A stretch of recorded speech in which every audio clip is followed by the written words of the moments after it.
नमस्कार, आप सभी का स्वागत डीडी न्यूज़ पर। आप देख रहे हैं हमारा सांकेतिक भाषा का विशेष बुलेटिन। आपके साथ मैं हूं मुकुल शर्मा। मेरे साथ मौजूद हैं मेरी सहयोगी दीपाली। तमाम खबरों से आपको रूबरू कराएंगे, लेकिन सबसे पहले नजर डालते हैं हेडलाइंस पर। आज राज्यसभा में होगी वंदे मातरम पर विशेष चर्चा। गृह मंत्री अमित शाह करेंगे चर्चा की शुरुआत। विपक्षी सांसद भी चर्चा में होंगे शामिल।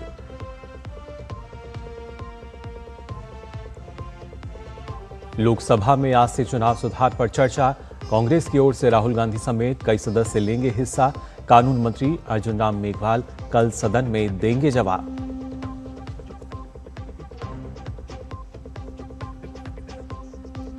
प्रधानमंत्री नरेंद्र मोदी की अध्यक्षता में आज एनडीए संसदीय दल की महत्वपूर्ण बैठक। अमित शाह, राजनाथ सिंह और जेपी नड्डा सहित अन्य घटक दलों के सांसद होंगे शामिल। पीएम सांसदों को करेंगे संबोधित।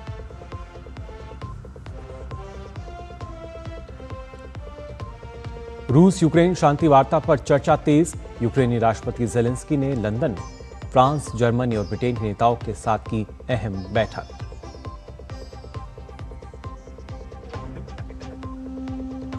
और भारत दक्षिण अफ्रीका के बीच टी20 सीरीज का पहला मुकाबला आज। शुभमन और हार्दिक करेंगे वापसी। वनडे के बाद टी20 में भी जीत के साथ शुरुआत करना चाहेगी टीम इंडिया।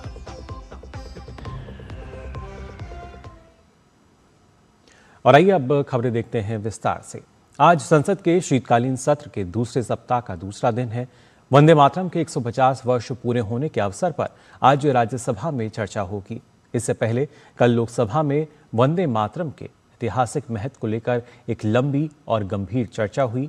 ये चर्चा करीब 12 घंटे 45 मिनट तक देर रात 11:42 तक जारी रही। इस दौरान पक्ष और विपक्ष के कुल 66 सांसदों ने अपने विचार रखे। चर्चा के दौरान स्वतंत्रता संग्राम में इस गीत की भूमिका और सांस्कृतिक राष्ट्रवाद पर तीखी बहस देखने को मिली। उच्च सदन में आज चर्चा की शुरुआत गृह मंत्री अमित शाह करेंगे। राज्यसभा के विधायी कार्यों की बात की जाए तो आज विभिन्न समितियों के प्रतिवेदन और विवरण पेश किए जाएंगे।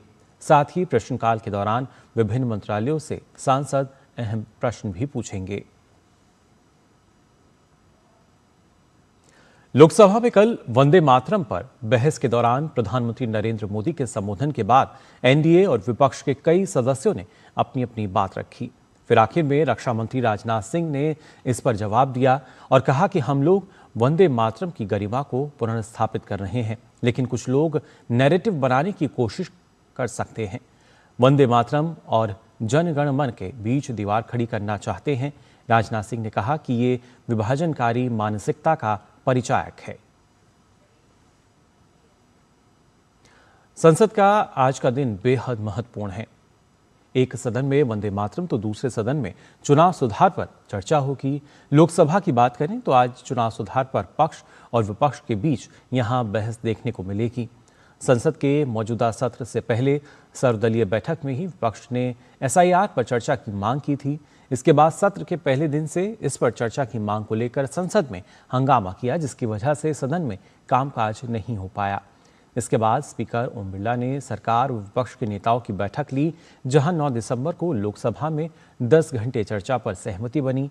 आज होने वाली बहस में सत्ता पक्ष के कई सदस्यों समेत कांग्रेस की ओर से राहुल गांधी हिस्सा लेंगे।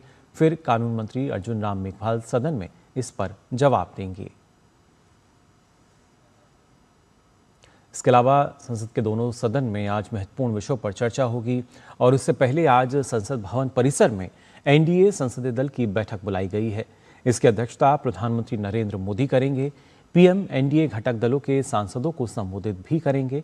इस तरह की बैठकों पर प्रधानमंत्री हमेशा अपने सांसदों को कुछ ना कुछ टिप्स देते हैं और उनका फोकस रहता है कि सांसद अधिक से अधिक समय अपने संसदीय क्षेत्र में बिताएं और वहां की समस्याओं का निराकरण करें।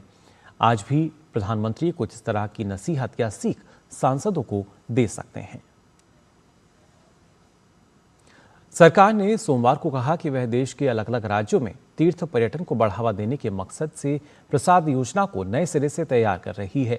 संस्कृति मंत्री गजेंद्र सिंह शेखावत ने प्रश्नकाल में एक पूरक प्रश्न का उत्तर देते हुए कहा कि पिछले 10 साल में इस योजना के तहत 54 परियोजनाओं को मंजूरी दी गई है। उन्होंने कहा कि ये योजना वित्तीय चक्र के हिसाब से थी और अब यह चक्र पूरा होने वाला है और मंत्रालय इस योजना को नए सिरे से तैयार कर रहा है। तीर्थ यात्रा पुनरुद्धार और आध्यात्मिक संवर्धन प्रसाद योजना 2014-15 में पूरे भारत में तीर्थ स्थलों को विकसित करने और उनका पुनरुद्धार करने की शुरू की गई थी ये योजना।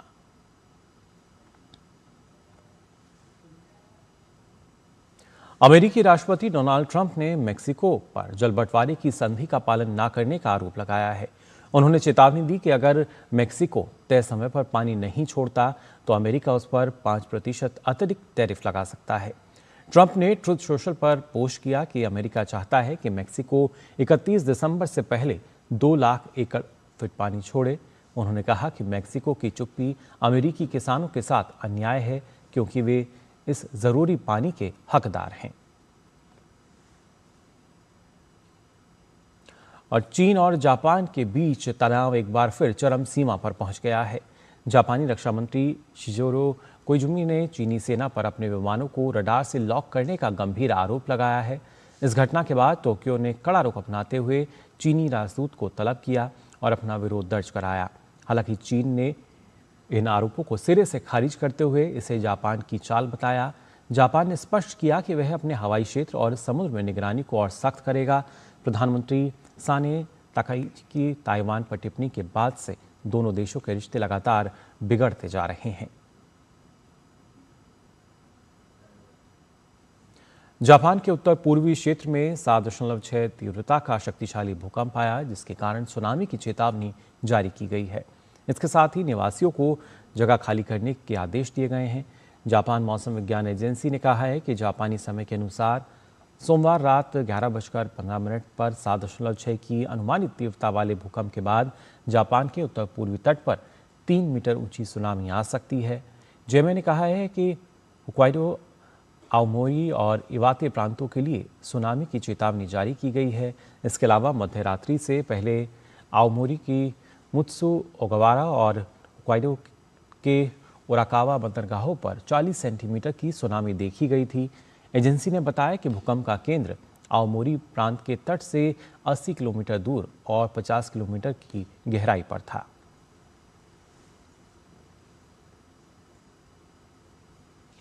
काशी तमिल संगमम के चतुर्थ समूह का सोमवार को काशी विश्वनाथ धाम में पारंपरिक और भव्य स्वागत किया गया। काशी विश्वनाथ मंदिर के शास्त्रियों ने अतिथियों का अभिनंदन पुष्प वर्षा, डमरू वादन और वेद ध्वनि के साथ किया। इस दौरान तमिलनाडु से आए अतिथियों ने हर हर महादेव और वणक्कम काशी के जयघोष के साथ श्री विश्वेश्वर के चरणों में अपनी श्रद्धा अर्पित की। स्वागत के बाद अतिथियों ने काशी विश्वनाथ कॉरिडोर का भ्रमण कर धाम की ऐतिहासिकता, स्थापत्य और नई सुविधाओं के बारे में जाना। भ्रमण पूर्ण होने के बाद मंदिर द्वारा संचालित अन्य क्षेत्र में अतिथि के लिए दोपहर के भोजन की विशेष व्यवस्था की गई। यह कार्यक्रम काशी और तमिल परंपराओं के सांस्कृतिक संबंधों को और मजबूत बनाने वाला साबित हुआ है। भारत दक्षिण अफ्रीका के बीच आज कटक के बाराबाती स्टेडियम में 5 मुकाबलों की T20 सीरीज का पहला मैच खेला जाएगा। भारत वनडे सीरीज 2-1 से जीत चुका है और T20 में भी जीत के साथ शुरुआत करना चाहेगा। वहीं दक्षिण अफ्रीका ने टेस्ट सीरीज 2-0 से जीती थी। पहला T20 आज शाम 7 बजे शुरू होगा और टॉस 6:30 बजे होगा। T20 सीरीज के पहले मैच में उपकप्तान शुभमन गिल और ऑलराउंडर हार्दिक पांड्या चोट के बाद वापसी करेंगे। 2018 से अब तक दक्षिण अफ्रीका टीम इंडिया के खिलाफ न भारत में और न ही अपने घरेलू मैदान पर कोई T20 सीरीज जीत पाई है। तो फिलहाल के लिए सांकेतिक भाषा के इस विशेष बुलेटिन में बस इतना ही। मुझे और दीपाली को दीजिए अनुमति। नमस्कार।